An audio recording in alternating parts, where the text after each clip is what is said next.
இன்றைய வானிலை தகவல்களுடன் இணைந்து கொள்கின்றார் வானிலை அதிகாரி முகமது சாலிஹின். கிழக்கு, ஊவா, மத்திய மற்றும் வடமத்திய மாகாணங்களின் பல இடங்களிலும் ஹம்பாந்தோட்டை மாவட்டத்திலும் பிற்பகல் 2 மணிக்கு பின்னர் மழை அல்லது இடியுடன் கூடிய மழை பெய்யக்கூடும். சப்ரகமுக மேல் மற்றும் வடமேல் மாகாணங்களிலும் காலி மற்றும் மாத்தறை மாவட்டங்களிலும் சிறிதளவு மழை பெய்யக்கூடும் என எதிர்பார்க்கப்படுகின்றது. இடியுடன் கூடிய மழை பெய்கின்ற வேளைகளில் தற்காலிகமாக பலத்த காற்றும் மின்னல் தாக்கங்களும் ஏற்படக்கூடும். இவ்வாறான சந்தர்ப்பங்களில் பொதுமக்கள் அவதானத்துடன் செயற்படுமாறு கேட்டுக் கொள்ளப்படுகின்றனர்.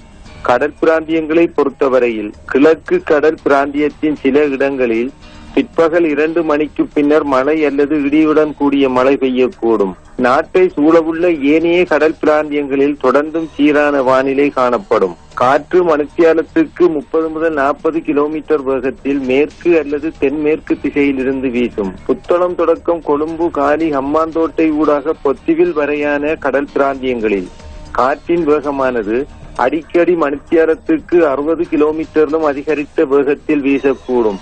இவ்வாறான சந்தர்ப்பங்களில் குறிப்பிட்ட கடல் பிரதேசங்கள் கொந்தளிப்பான நிலையில் காணப்படும்.